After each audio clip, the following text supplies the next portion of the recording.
하나님 말씀 요한복음 17장 3절 한 절 말씀입니다. 신약성경 제 성경은 177쪽입니다. 요한복음 17장 3절 말씀 신약성경입니다. 뒤쪽에 요한복음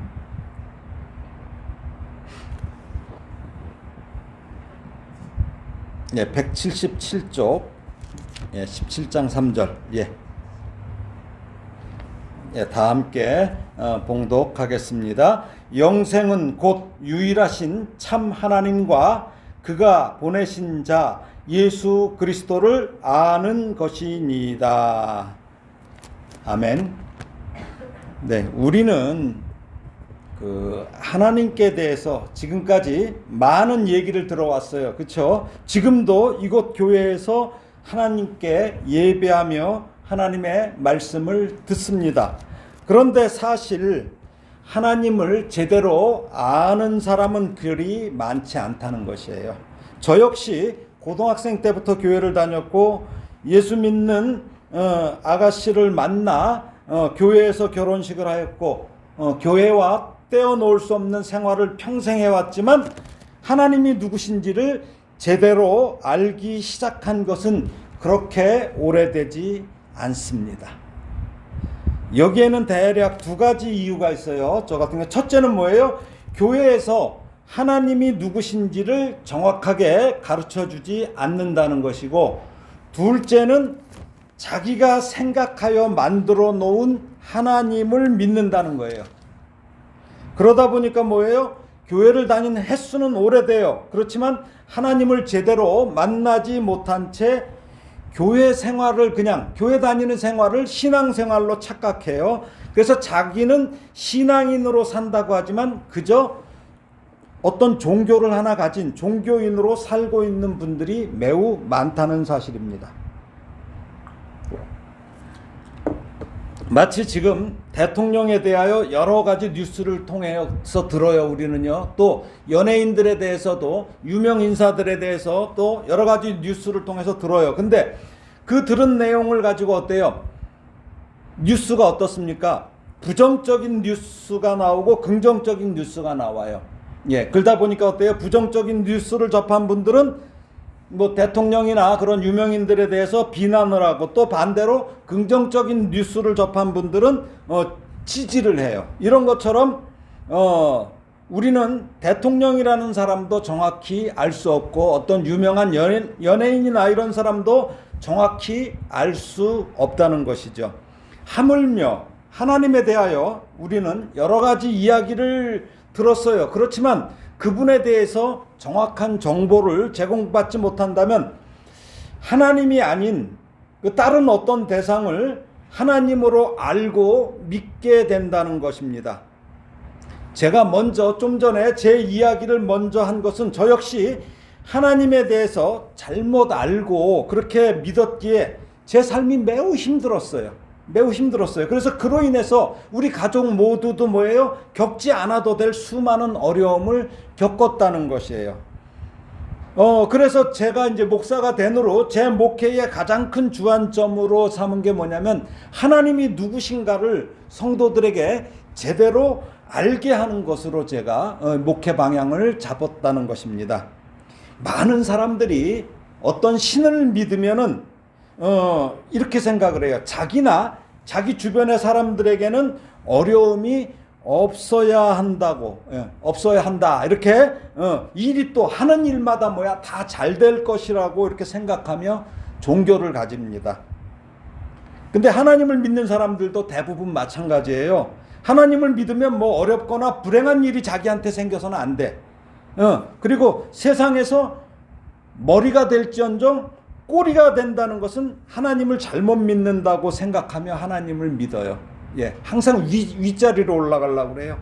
그래서 이런 분들의 생각의 기저에는 그 어떤 신보다도 크고 가장 위대한 하나님이지 않냐.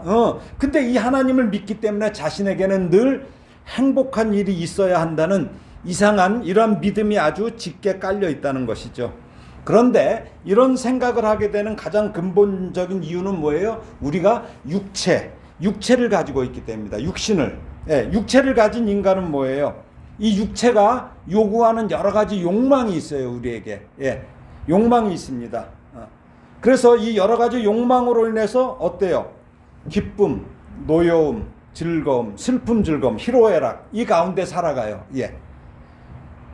그래서 육체를 가진 인생이 가장 유혹에 넘어가기 쉬운 문제를 가지고 사탄이 우리 예수님도 유혹을 합니다. 그게 마태복음 4장에 나오는데 사탄이 40일 동안 금식하셔서 줄이신 예수님께 나타나죠. 예수님께 나타납니다. 그래서 뭐라 그래요? 예수님을 유혹해요. 이 예수님이 당한 이 시험은 뭐예요? 육체를 가진 모든 사람에게 공통적으로 적용되는 세 가지 모형을 보여주고 있어요. 첫 번째 시험은 뭐냐면 온갖 종류의 이 육체적 욕망들을 대표하는 육신의 정욕과 관련된 것이에요. 특히 뭐예요? 이것은 뭐냐면 먹는 거에 대한 문제죠. 한번 마태복음 찾아볼까요? 마태복음 4장 34절이에요. 마태복음 4장 34절. 앞에 요한복음 바로 앞쪽에 있죠. 신약성경 4페이지에 있어요. 4페이지. 예, 마태복음 신약성경 4페이지죠. 예. 거기 보게 되면 자, 4장 3절 4절을 한번 읽어 볼까요? 마태복음 요한복음 바로 앞쪽에 마태복음 4장 3절 4절입니다. 4장 3절 4절 한번 같이 읽어볼까요? 시작. 시험하는 자가 예수께 나와서 이르되 네가 만일 하나님의 아들이거든 명하여 이 돌들로 떡덩이가 되게 하라. 예수께서 대답하여 이르시되 기록되었으되 사람이 떡으로만 살 것이 아니요 하나님의 입으로부터 나오는 모든 말씀으로 살 것이라 하였느니라 하시니. 예, 우리 예수님이 지금 줄이셨어요. 그것도 며칠이요? 40일 동안 지금 금식하셨어요. 그러자 이제 마귀는 예수님께 뭐예요? 돌을 떡으로 바꾸어 보라고 유혹해요. 네가 하나님 아들이라며. 그럼 배고프면 먹지. 돌을 떡으로도 만들 수 있잖아. 네가 못할 일이 뭐가 있냐 이거죠. 예. 그런데 예수님은 바로 신명기 8장 구역에 신명기 8장 말씀을 인용한 거예요. 뭐예요? 사람이 떡으로만 살 것이 아니요 하나님의 입으로부터 나오는 모든 말씀으로 살 것이라. 예, 우리는 그러니까 뭐예요? 이 세상에 육신을 위해서만 사는 것이 아니라 하나님의 말씀으로 살아야 된다는 거죠. 그러고 나니까 마귀가 이제 바로 거기 뒤에 보니까 뭐라 그래요? 두 번째 시험이 나와요. 두 번째 뭐예요? 그것은 이생의 자랑과 관련된 거예요. 자, 그게 뭐예요? 5절에서 7절이에요. 지금 마태복음 4장 5절에서 7절 한번 읽어볼까요? 시작. 이에 마귀가 예수를 거룩한 성으로 데려다가 성전 꼭대기에 세우고 이르되 네가 만일 하나님의 아들이거든 뛰어내리라. 기록되었으되 그가 너를 위하여 그의 사자들을 명하시리니 그들이 손으로 너를 받들어 발이 돌에 부딪히지 않게 하리로다 하였느니라. 예수께서 이르시되 또 기록되었으되 주 너의 하나님을 시험하지 말라 하였느니라 하시니. 그러니까 뭐냐면 지금 그 마귀가 예수님을 시험하는 근거는 지금 여기 6절에 나오는 이 내용이 뭐냐면 시편 91편의 그 11절 12절 말씀이에요. 그러니까 뭐냐면 성경 구절인데 제가 읽어드리겠습니다. 똑같아요, 이 얘기가. 그가 너를 위하여 그의 천사들을 명령하사 내 모든 길에서 너를 지키게 하심이라. 그들이 그들의 손으로 너를 붙들어 발이 돌에 부딪히지 아니하게 하리로다. 요거를 갖다가 지금 마귀가 성경 말씀을 끌어다가 예수님을 갖다가 지금 시험하고 있습니다. 예, 이처럼 마귀는 근거 없이 예수님을 유혹한 것이 아니에요. 바로 뭐예요? 성경을 근거로 해요. 근데 왜곡해서 유혹하려고 시도한 것입니다. 그러나 예수님은 뭐예요? 마귀가 제시한 것에 반대되는 성경 말씀을 제시해요. 그게 바로 신명기 6장 16절이에요. 그게 뭐예요? 뭐라 그래요? 바로 주 너의 하나님을 시험하지 말라. 이 말씀이에요. 예. 그러면서 예수님께서 당신이 하나님의 아들이지만 당신의 능력을 남용하는 것은 옳지 않은 일이라고 말씀하시는 거예요. 그러니까 내가 하나님의 아들로서 뛰어내려도 돼. 천사들이 받아줄 거야. 그렇지만 그거를 통해서 굳이 하나님을 시험할 필요가 없다는 것이죠. 자, 세 번째 시험은 뭐예요? 안목의 정욕과 관련된 거예요. 그게 바로 뭐예요? 4장 여기 8절에서 10절입니다. 한번 읽어볼까요? 시작. 마귀가 또 그를 데리고 지극히 높은 산으로 가서 천하 만국과 그 영광을 보여 이르되 만일 내게 엎드려 경배하면 이 모든 것을 내게 주리라. 이에 예수께서 말씀하시되 사탄아 물러가라. 기록되었으되 주 너희 하나님께 경배하고 다만 그를 섬기라 하였느니라. 예. 그러니까 예수님께서 이 땅에 오신 이유가 뭐예요? 우리 인류의 죄를 대신 속량하기 위해서 그 방법이 뭐예요? 십자가에서 달려 돌아가시는 일이에요. 십자가의 순환과 이 처형을 반드시 당하심으로 우리를 구원하시기 위함이에요. 그런데 지금 만일 예수님이 본래 이 땅에 오신 이유가 뭐예요? 십자가 순환과 처형을 받지 않고 우회하는 방법으로 메시아가 될 수 있는 그 지름길을 지금 마귀가 제시한 거예요. 마귀가 뭐라고 그래요? 나한테 절만 하라. 그냥 눈 딱 감고 나한테 엎드려 절을 한 번만 하라는 거예요. 예. 그러나 예수님은 뭐예요? 신명기 6장 13절의 말씀에 얘기해 주 너의 하나님께 경배하고 다만 그를 섬기라고 대답하셔요. 예.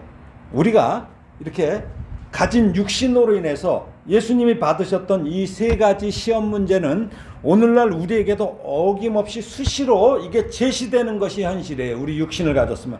그리고 그리고 그것은 우리가 하나님에 대해서 교회의 어떤 목회자나 신앙의 선배들에게 이걸 뭘 잘못 배운 그 영향이 있어요. 그래서 마귀가 제시한 방법을 자신도 모르게 따라가면서 그렇게 가진 육신의 정욕과 이생의 자랑과 어떤 안목의 정욕이 막 그렇게 하면서 충족돼. 그런 세상과 타협함으로써. 그럼으로써 그렇게 충족된 것을 마치 뭐라고 그래요? 하나님이 자기에게 주신 복으로 착각해요. 그래서 이런 사람들이 막 성공한 사람들이 어떤 기독교 텔레비전이나 이런 데도 막 출연해. 그리고 여러 곳에 막 신앙 간증을 하러 다니는 것을 우리는 보게 됩니다. 그런데 이것은 대단히 위험한 행동입니다. 또 이런 위험한 행동은 매우 빠른 속도로 전파된다는 것입니다.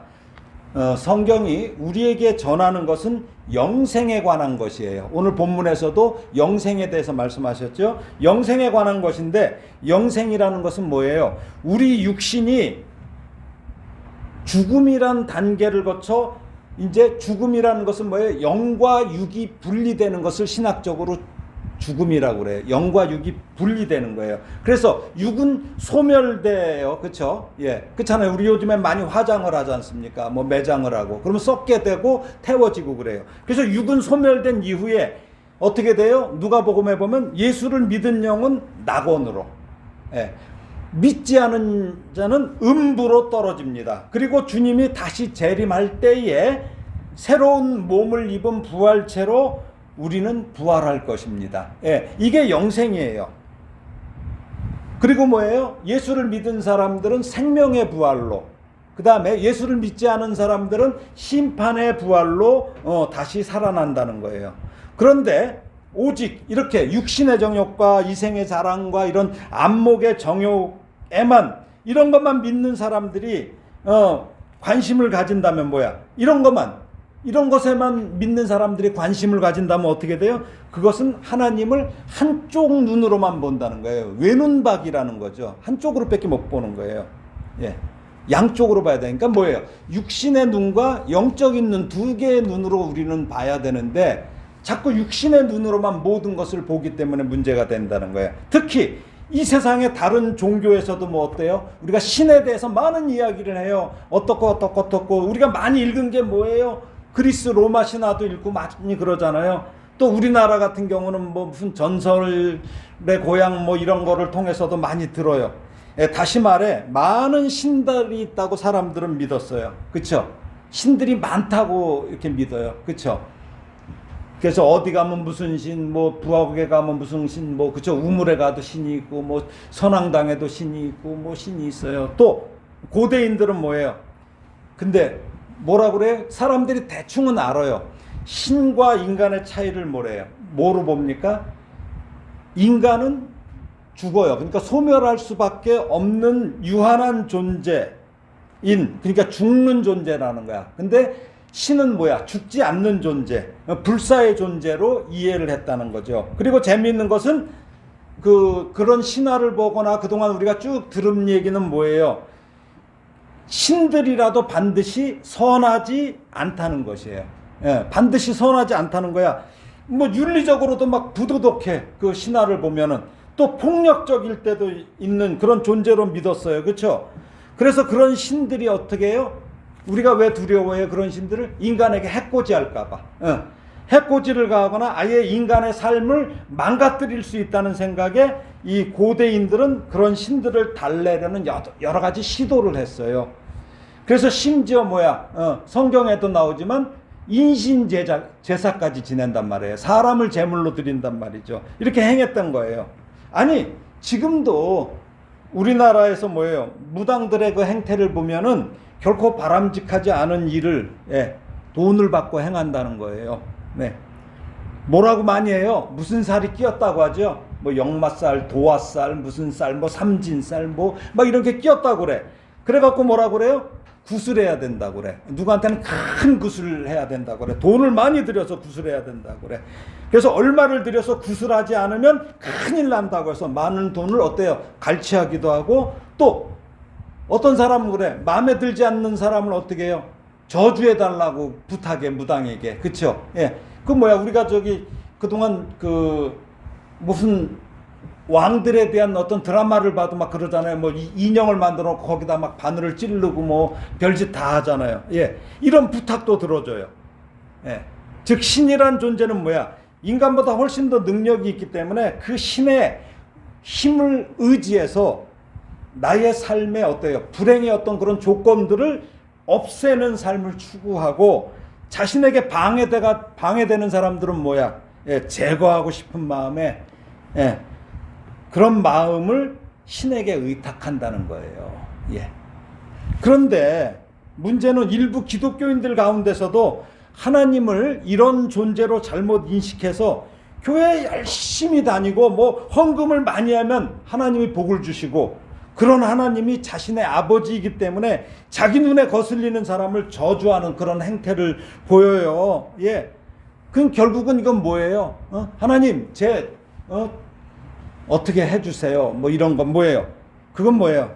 사실은 자기가 하나님 하지만 사실은 하나님을 자신이 부리는 존재로 여기는 것밖에 안 돼요. 예. 자기가 하나님을 부려. 예. 그러나 하나님은 결코 그런 분이 아니십니다. 그래서 하나님의 자녀로 그분과 함께 사는 삶, 함께하는 삶인 영생이 무엇인지를 오늘 본문에서 예수님이 직접 말씀하셨어요. 오늘 본문이 뭐예요? 다시 읽어볼까요? 영생은 곧 유일하신 참 하나님과 그가 보내신 자 예수 그리스도를 아는 것이니이다. 예, 앞으로 차차 말씀드리겠지만 우리가 믿는 하나님은 삼위일체 하나님이라고 합니다. 그렇죠? 성부 하나님이 있고 성자 예수님이 있고 성령 하나님, 이 세 분이신 동시에, 이 세 분이신 동시에 하나이신, 그래서 삼위일체라고 하는데 삼위일체 하나님이신데, 이 하나님을 아는 것이 바로 영생인 거예요. 하나님에 관한 학문을 신학이라고 그래. 신학, theology라고 하는데, 다시 말해서 하나님과 그분의 진리들에 관한 이 성경 말씀에 대해서 체계적인 지식으로 이렇게 조직 신학이라고 그래. 이걸요, 시스테마틱, theology. 그러니까 뭐냐면 조직 신학. 그러니까 이렇게 체계가 갖춰진, 그렇게 공부하는 것을 조직 신학이라고 합니다. 그렇다면 이 하나님과 그분에 관한 이 진리들은 어디에 있을까요? 어디에 있어요? 바로 이 성경에 있는 거예요. 하나님에 관한 것은 이 성경에 있습니다. 여러분 아마 계시란 말을 들어보셨을 거예요. 계시. 예. 계시, 리벌레이션이라고 하는데, 이것은 뭐예요? 라틴어에서 유래했어요. 그러니까 뭐냐면 드러나다, 나타나다의 의미예요. 그리고 히브리어의 의미로는 덮개를 벗어버리는 거예요. 뭐가 덮인 걸 벗어버리는 거예요. 그리고 헬라어로는 뭐예요? 감추인 것을 보이게 하다라는 뜻이에요. 예, 계시라는 것은. 그러므로 계시란 뭐예요? 하나님께서 사람들에게 하나님 자신을 나타내 보이는 것으로 정의할 수 있어요. 계시를. 즉 영이신 하나님은 보여요, 안 보여요? 우리 눈에 보이지 않는다는 거예요. 그런 하나님이 사람들이 자신을 볼 수 있도록 드러내신 것을 계시라고 합니다. 자신을 볼 수 있도록. 그리고 하나님은 자신을 알리시는 방법으로 크게 두 가지로 이렇게 나타나요. 구분할 수 있는데 일반 계시와 특별 계시로 말씀하십니다. 뭐냐면 일반 계시는 뭐예요? 자연 계시예요. 예. 그 다음에 특별 계시는 초자연 계시로 나눌 수 있습니다. 일반 계시는 뭐예요? 자연 만물을 통해서 하나님 자신을 나타내는 방법이에요. 어떤 이런 뭐 우주가 돌아가고 이런 여러 가지 방법이죠. 예, 이게 방법이에요. 방법인데 인간이 근데 죄로 말미암아 눈이 어두워졌어요. 눈이 어두워져서 일반 계시로는 하나님을 온전히 다 볼 수가 없어요. 그렇게 없게 됐기 때문에 다른 방법이 필요하게 된 거예요. 그게 바로 뭐예요? 특별 계시인 거예요. 특별 계시. 예, 특별 계시란 뭐예요? 이 구약 성경, 신구약 성경 66권을 말합니다. 66권. 예, 구약 성경이 39권이에요. 39권 구약이. 그 다음에 신약 성경이 27권이에요. 그러니까 뭐야? 39, 27. 예, 39, 27 합쳐서 66권입니다. 이 특별 계시의 방법으로는 하나님께서 구약 성경이랑 보면 나오죠. 직접 그 사람의 모습으로 오시기도 하고 또 직접 전달, 꿈이나 환상과 뭐 우림과 둠밈, 뭐 이적, 예언 등으로 이렇게 나타내셔요. 그리고 이제 특별 계시의 최고 절정이 뭐냐면 예수님께서 그리스도로서 인간의 몸을 입고 오신 거예요. 예, 이 세상에 오신 것입니다. 물론 예수님께서 육신을 입고 이 세상에 오신 것은 뭐예요? 우리의 죄를 위해 십자가에 달려 죽으심으로 죄의 값을 지불하시기 위함이지만 이에 못지않은 것이 뭘까요? 바로 하나님 나라라는 거예요. 하나님 나라. 하나님 나라. 하나님 나라라는 것은 이런 것이다. 이 세상을 살아가면서 너희들은 하나님 나라를 이루고 누리며 살아야 한다는 것을 예수님께서 3년 동안 보여주신 거예요. 공생의 3년 동안. 예. 즉 하나님의 말씀을 성경을 뭐예요? 그 당시에 유대인들이 제일 먼저 받았어요. 그것을 받고서도 하나님을 잘못 알고 살아가던 그 사람들에게 예수님이 직접 사람의 몸을 입고 오셔서 뭐예요? 보여주셔요. 어떻게 살아야 되는지를 3년 동안 보여주셨어요. 그러면서 뭐예요? 예수님께서 보여준 게 하나님이 무엇을 원하시는지, 무엇을 기뻐하시는지를 제대로 알려주시려고 이 3년 동안 사셨어요. 그러니까 뭐야? 그 예수님이 사신 모습을 그 복음서, 마태, 마가, 누가, 요한 요 앞에 4복음서를 보게 되면은 뭐예요? 이것을 알 수가 있죠. 하나님 나라는 어떤 거다. 하나님 나라의 백성은 어떻게 살아야 된다는 것을 거기를 통해서 알 수가 있어요. 이처럼 하나님의 이런 계시가 없었다면 우리는 하나님을 알 수도 없고 믿을 수도 없고 구원을 받을 수도 없습니다. 그런데 이 계시는 근데 뭐예요? 이제 종결이 됐어요. 계시가 종결이 됐어요. 예, 이것을 뭐냐면 우리가 계시의 완료성이라고 하는데 이제 어느 누구에게도 특별 계시는 더 이상 주지 않는다는 거예요. 왜? 신구약 성경 66권으로 이제 다 완결이 됐다는 거예요. 완료가 됐다는 거예요. 즉 계시는 뭐예요? 성경이 완성됨으로 인해서 끝났다는 거예요. 무슨 말이냐면 저 신천지나 뭐 저 하나님의 교회나 많은 이단들이 뭐라고 그래요? 뭐 자기네들이 뭐가 계시가 있고 이게 다 종교 사기라는 거예요. 예. 누가 뭐 메시아라고 성경에 다 끝났는데 거기에 뭐가 또 나오는 건 없는 거죠. 그러니 여러분은 이 성경 안에서만 하나님을 만날 수 있으며 무슨 신비한 뭐 예언하는 사람들 많아요. 뭐 어디 천국 갔다 왔다, 지옥 갔다 왔다 막 이런 사람들이 있는데 이런 말에 현혹되지 말아야 합니다. 하나님의 진리들은 하나님의 특별 계시들의 이 기록인 성경 몇 권이에요? 66권. 어떻게? 3, 9, 27. 66권에 명확히 기록되어 있어요. 그러므로 신학은 뭐예요? 성경에 관한 하나님의 진리들에 대해서 이걸 갖다 체계적으로 이렇게 조직해서 만들어낸 지식이라고 정의할 수 있습니다. 그렇게 정통적으로 공부한 목사의 도움을 받으면 돼요, 여러분들은. 그래서 성경책을 갖다 그래서 뭐라 그래요? 성서라고 하는 거죠. 성경책, 성서. 이 성서를 읽으면서 하나님을 좀 더 깊이 알아가시기를 축복합니다. 여러분, 헌금 안 해도 돼요. 많은 교회에서 막 헌금 하고 뭐 막 끌잖아요. 뭐 무슨 헌금 종류도 얼마나 많은지 몰라. 헌금 안 해도 돼요. 무슨 말입니까? 하나님이 누구신지도 모르고 헌금할 필요가 없다는 얘기. 하나님이 누군지 모르는데 왜 헌금을 해? 그쵸? 모르는데 왜 해? 알아야 하는 거지. 그렇지 않으면 뭐야? 헌금하는 건 뭐야? 내가 좀 잘 보여서 뭐 저기 하려는 것밖에 안 돼요. 그러니까 뭐냐면 그런 헌금할 필요가 없다는 말씀이에요. 내가 하나님께 헌금하면 하나님이 아주 예쁘고 기특하게 보셔갖고 내게 복 주실 것이라는 이런 생각하지 말라는 것이에요. 여러분이 교회에 나온 것이 바로 복입니다. 왜 복입니까? 참 하나님과 예수 그리스도를 알 수 있기 때문이에요. 영생, 즉 구원을 받을 수 있기 때문입니다. 돈하고 상관없어요. 이것이 복입니다. 우리 육신은 어때요? 날로 쇠하게 됩니다. 저도 작년보다 올해 들어서 왜 이렇게 힘든지 몰라. 아주 그냥 내가 몸이 점점 낡아진다는 것을 더욱 많이 느껴요. 올해 들어서 더 많이 느껴요. 그럼 어때요? 이제 슬픕니까? 물론 슬프기도 하죠. 그렇지만 뭐예요? 그런데 소망이 있어요. 왜요? 이제는 하나님을 제대로 알았기 때문이에요. 이제는. 그래서 제 인생에 변화가 왔습니다. 하나님을 제대로 알기 전과 제대로 알고 난 후가 달라졌다는 거예요. 이전과 지금이 달라졌다는 거예요. 그래서 여러분들도 이런 하나님을 제대로 알기를 제가 바라는 거예요. 이 하나님이 얼마나 좋으신 분인지 안다면 여러분의 삶의 질이 달라질 것이에요.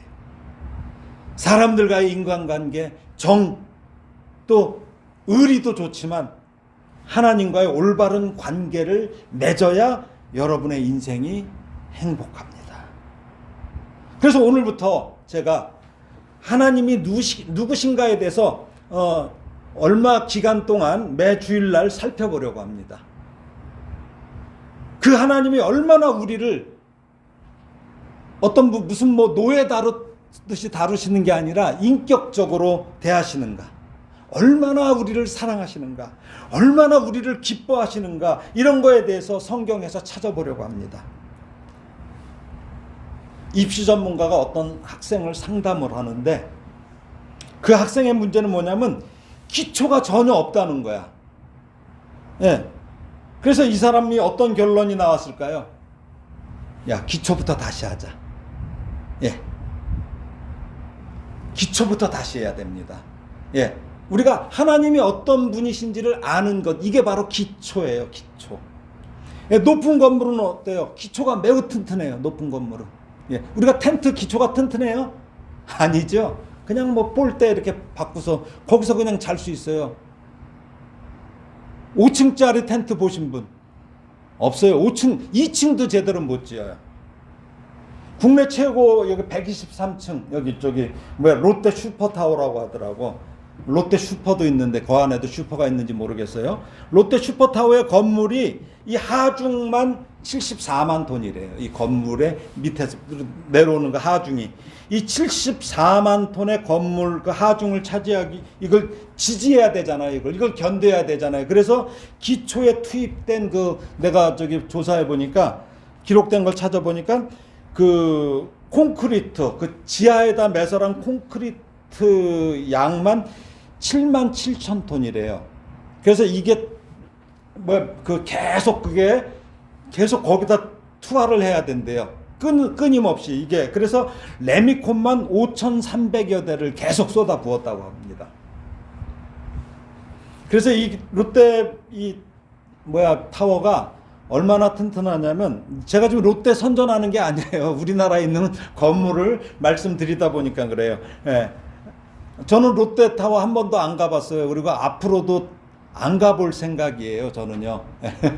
그 정도로 저는 그 건물이 지어진 과정에서 바람직하지 못한 일들 때문에 저는 그렇습니다. 저도 이상한 좀 그런 고집이 있는데, 근데 이 건물이 내가 좀 튼튼한 거 얘기하느라고 그래. 2005년에 미국을 강타한 그 허리케인이 카트리나라고 있습니다. 이게 초속 80m인데 이것을 견딜 수 있는 그 바람에 대한 설계를 했대요, 거기가. 그 다음에 진도 9 이상의 지진에도 견딜 수 있는 내진 설계를 했다고 합니다. 예. 그 정도로 기초가 튼튼하다는 거죠. 그러니까 우리가 참된 그리스도인으로 살아가려면 인생의 강풍과 강진에도 넉넉히 견딜 수 있는 기초가 필요한데, 그 기초가 바로 뭐예요? 하나님을 바로 아는 거예요. 하나님을 제대로 아는 거예요. 앞서 계시의 뜻은 뭐라고 그랬어요? 보여주다, 알려주다. 예, 이거예요. 보여주다, 알려주다. 그러니까 뭐예요? 내가 아는 거예요? 알려주는 거예요? 예, 내가 아는 것이 아니라 하나님이 어떤 분이신지는 하나님께서 계시해 주셔야, 그러니까 뭐야? 보여주시고 알려주셔야만 알 수 있다는 거예요. 예. 무슨 말입니까? 사람의 노력으로는 알 수 있는 것에 한계가 있다는 것입니다. 예. 그 유명한 사람들이 성경을 수도 없이 읽었어요. 그렇죠? 예. 예수님 이후로 신약 성경이 완성된 2000년 이상을 지금 읽었어요. 근데 어떤 사람은 뭐야? 공부를 안 한 사람도 뭐야? 하나님을 제대로 믿는 분이 있어요. 하나님 말씀에서. 이건 뭐예요? 계시해 주신 거죠. 하나님이 어떤 분이신지 알게 한 거야. 그러니까 뭐야?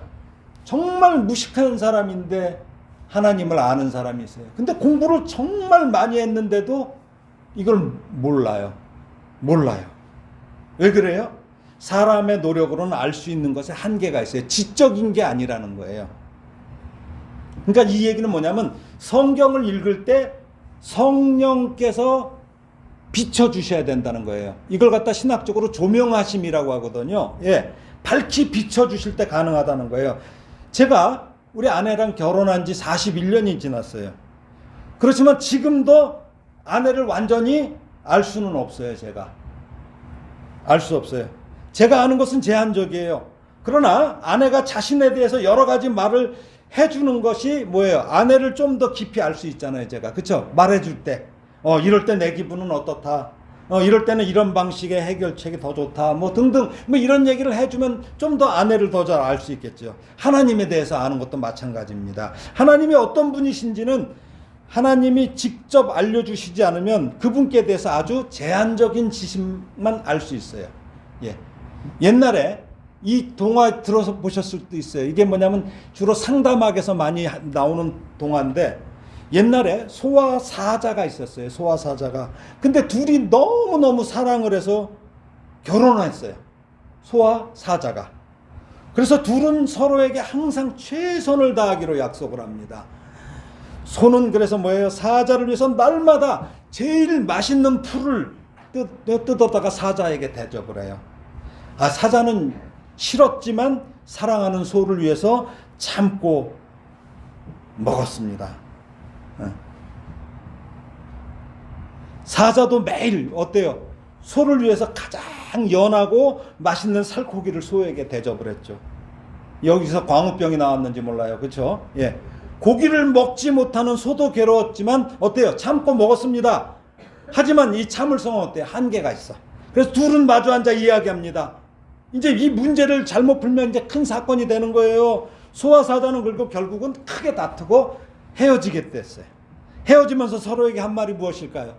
헤어지면서, 나 당신에게 최선을 다했어. 예, 최선을 다했어요. 근데 헤어졌어요. 왜 그래요? 상대방이 원하는 게 뭔지 모르고 자기가 최선을 다했다는 거예요. 이와 비슷한 이야기가 성경에도 나와요. 성경에도. 자, 한번 찾아서 읽어보겠습니다. 이사야서 1장 11절에서 24절에 구약이에요. 앞쪽에. 구약 앞쪽이에요.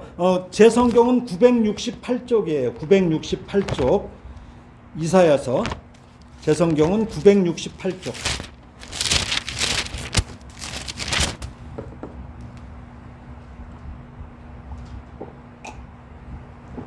네, 968쪽. 이사야서 1장 11절에서 24절 한번 길지만 한번 읽어보겠습니다. 시작. 여호와께서 말씀하시되 너희의 무수한 재물이 내게 무엇이 유익하뇨? 나는 순양의 번제와 살찐 짐승의 기름에 배불렀고 나는 수송아지나 어린 양이나 순념소의 피를 기뻐하지 아니하노라. 너희가 내 앞에 보이러 오니 이것을 누가 너희에게 요구하였느냐? 내 마당만 밟을 뿐이니라. 헛된 재물을 다시 가져오지 말라. 분향은 내가 가증히 여기는 바요 월삭과 안식일과 대회로 모이는 것도 그러하니 성회와 아울러 악을 행하는 것을 내가 견디지 못하겠노라. 내 마음이 너희의 월삭과 정한 절기를 싫어하나니 그것이 내게 무거운 짐이라. 내가 지기에 곤비하였느니라. 너희가 손을 펼 때에 내가 내 눈을 너희에게서 가리고 너희가 많이 기도할지라도 내가 듣지 아니하리니 이는 너희의 손에 피가 가득함이라. 너희는 스스로 씻으며 스스로 깨끗하게 하여 내 목전에서 너희 악한 행실을 버리며 행악을 그치고 선행을 배우며 정의를 구하며 학대받는 자를 도와주며 고아를 위하여 신원하며 과부를 위하여 변호하라 하셨느니라. 여호와께서 말씀하시되 오라 우리가 서로 변론하자. 너희의 죄가 주홍 같을지라도 눈과 같이 희어질 것이요 진홍같이 붉을지라도 양털같이 희게 되리라. 너희가 즐겨 순종하면 땅의 아름다운 소산을 먹을 것이요 너희가 거절하여 배반하면 칼에 삼켜지리라. 여호와의 입의 말씀이니라. 신실하던 성읍이 어찌하여 창기가 되었는고 정의가 거기에 충만하였고 공의가 그 가운데 거하였더니 이제는 살인자들 뿐이로다. 네 은은 찌꺼기가 되었고 네 포도주에는 물이 섞였도다. 네 고관들은 패역하며 도둑과 짝하며 다 뇌물을 사랑하며 예물을 구하며 고아를 위하여 신원하지 아니하며 과부의 송사를 수리하지 아니하는도다. 그러므로 주 만군의 여호와 이스라엘의 전능자가 말씀하시되 슬프다. 내가 장차 내 대적에게 보응하여 내 마음을 편하게 하겠고 내 원수에게 보복하리라. 무슨 말씀입니까? 이스라엘 백성들이 하나님께 나는 당신에게 최선을 다했습니다 라고 말하고 있어요. 예배도 잘 드렸어요. 그렇지만 하나님은 뭐라고 하십니까? 너희의 무수한 재물도 다 필요 없다고 말씀하십니다. 너희들이 열심히 내게 와서 소를 잡고 양과 염소를 잡지만 나는 결코 그것을 기뻐하지 않는다. 시간 낭비야, 시간 낭비. 니네들 헛걸음만 친 거야. 내 마당만 밟았어. 무슨 예배는 그렇게 종류도 많냐 니네. 너희가 손을 펴도 내가 보지 않아. 기도를 많이 해도 듣지 않겠어. 그 이유가 무엇입니까? 너희 손에 피가 가득하다는 거예요.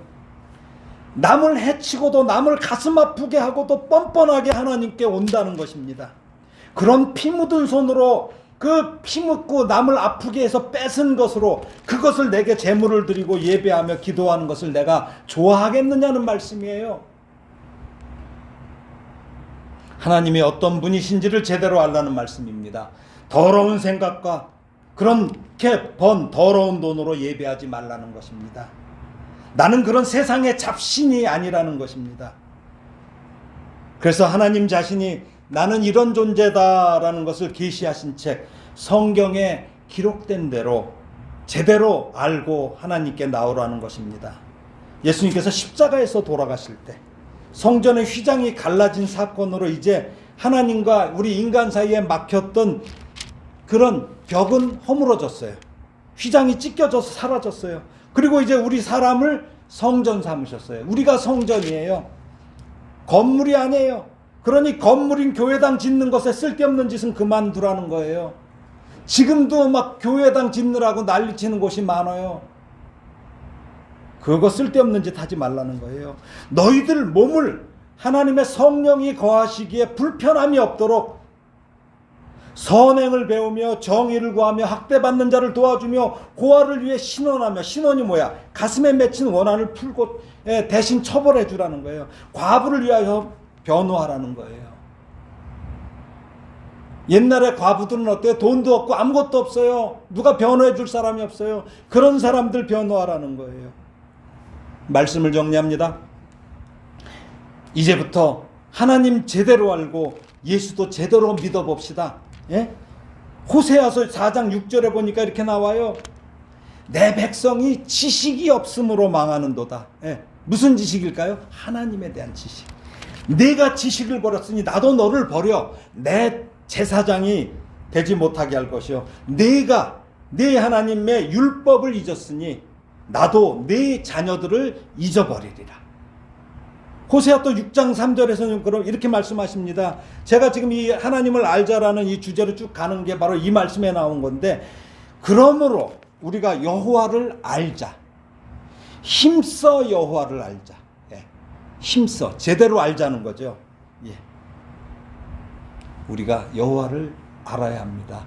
힘써 제대로 알아야 됩니다. 하나님을 제대로 알아야 합니다. 그래야 행복할 수 있습니다. 많이 가져야 행복할 것이라는 이런 생각에서 우리가 자유로워져요. 요즘 많은 사람들이 막 예수 믿는다고 그래. 근데 나중에 보면 그 하는 짓들이 이상한 짓들이 많아. 돈 많이 벌었다고 막 TV에 나왔어요. 뭐 유명한 지금 뭐 무슨 저기 그룹도 있고 막 그래. 근데 그런 회사에서 건설한 아파트가 부실이야. 아니에요. 돈 많이 벌어서 행복하지 않아요. 많이 가져 행복하지 않아요. 높이 올라가야 행복해요? 아니에요. 대통령 돼야 행복해요. 옛날에 어떤 기도 많이 했어요. 우리나라의 장로 대통령 하게 만들어 달라고 얼마나 기도했어요. 그러고 나서 어떻게 됐습니까? 이상해졌죠. 이상해졌죠. 그 장로 대통령 된 분 한 분 어떻게 됐어요? 서울시를 하나님께 드리겠다고. 서울시가 지 거야? 아니에요. 원래 하나님 거예요. 이런 짓들 하면 안 된다는 거죠. 우리가 적게 가져도 가장 부유하신 하나님이 나와 함께 하심을 알기에 내가 불안하지 않아요. 또 그래서 행복해. 낮은 자리에서도 가장 지존하신 그 하나님이 나와 함께 하심을 알기에 두렵지 않아요. 그래서 행복해요. 아까 우리가 이사야서 읽었죠. 예. 그 이사야서 11장 9절을 보게 되면은 내 거룩한 산 모든 곳에서 해됨도 없고 상함도 없을 것이니 이는 물이 바다를 덮은 같이 여호와를 아는 지식이 세상에 충만할 것임이니라. 예. 이처럼 하나님을 제대로 아는 지식이 세상에 충만할 때는 어떤 일이 일어날까요? 그것을 갖다가 이사야 선지자는 이렇게 하나님의 말씀을 대언했어요. 이사야서 11장 6절에서 8절이에요. 우리가 이것들 많이 불렀는데 아까 우리 이사야서 거기 그 뒤쪽에 11장 한번 읽어볼까요? 6절에서 8절이에요. 6절에서 8절. 예, 함께 읽어볼까요? 시작. 그때에 이리가 어린 양과 함께 살며 표범이 어린 염소와 함께 누우며 송아지와 어린 사자와 살찐 짐승이 함께 있어 어린아이에게 끌리며 암소와 곰이 함께 먹으며 그것들의 새끼가 함께 엎드러지며 사자가 소처럼 풀을 먹을 것이며 젖먹는 아이가 독사의 구멍에서 장난하며 젖된 어린아이가 독사의 굴에 손을 넣을 것이라. 예. 이런 날이 올 것이라는 거죠. 예. 하나님을 제대로 아는 지식이 충만하게 되는 날. 이러한 하나님의 말씀을 제대로 지킨다면 오늘날 많은 사람들이 뭐라고 그래요? 예수 믿는 사람들 뭐라고 그래요? 요즘에 예. 개독교라고 그러죠. 개독교 또 개독교 환자, 예수 믿는 것들 이런 소리는 결코 듣지 않을 것이고 오히려 우리에게 사람들이 다가올 것입니다. 그래서 이제 하나님을 바로 알자는 것입니다. 멋지게 살자는 것입니다. 이런 아름다운 여정을 함께 하게 돼서 매우 기쁩니다. 내가 가는 것이 아니에요. 예, 오늘 이제 찬송가 그 312장인데 이 가사처럼 오늘 부른 찬송가 12장 가사처럼 너 하나님께 이끌리어.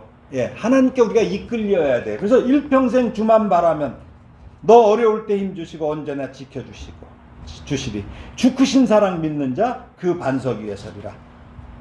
너 설레는 마음 가다듬고 희망 중 기다리면서 그 은혜로신 주의 뜻과 사랑에 만족하여라. 우리를 불러주신 주 마음에 소원하신다. 주 찬양하고 기도하며 네 본분 힘써 다하라. 아까 우리가 어떤 게 본분인지 배웠잖아요. 주 약속하신 모든 은혜 내게서 이루어지리라. 참되고 의지하는 자 주께서 기억하시리. 아멘. 기도하겠습니다. 하나님 아버지, 은혜를 감사합니다. 우리는 그동안 하나님을 오해했습니다. 그저 하나님을 내가 기분만 맞추어 드리면 내게 물질과 건강과 권력의 복을 부어주시는 존재로 여겨온 것은 아닌지 돌아봅니다. 그러나 성경은 분명히 말씀합니다. 우리가 아직 연약할 때에 기약대로 그리스도께서 경건하지 않은 자를 위하여 죽으셨도다. 우리가 아직 죄인 되었을 때에 그리스도께서 우리를 위하여 죽으심으로 하나님께서 우리에 대한 자기의 사랑을 확증하셨느니라. 예, 그렇습니다. 하나님, 우리가 엉망진창일 때에 이미 우리를 구원하셨습니다. 우리가 잘해서 구원하신 거 아닙니다. 그런 하나님의 은혜를 점차 성경에서 찾아 살펴볼 때에 지식이 아니라 믿음으로 알아가게 하시고 참 좋은 하나님을 누리며 이 세상 살아가게 하여 주시옵소서. 예수님의 이름으로 기도합니다. 아멘.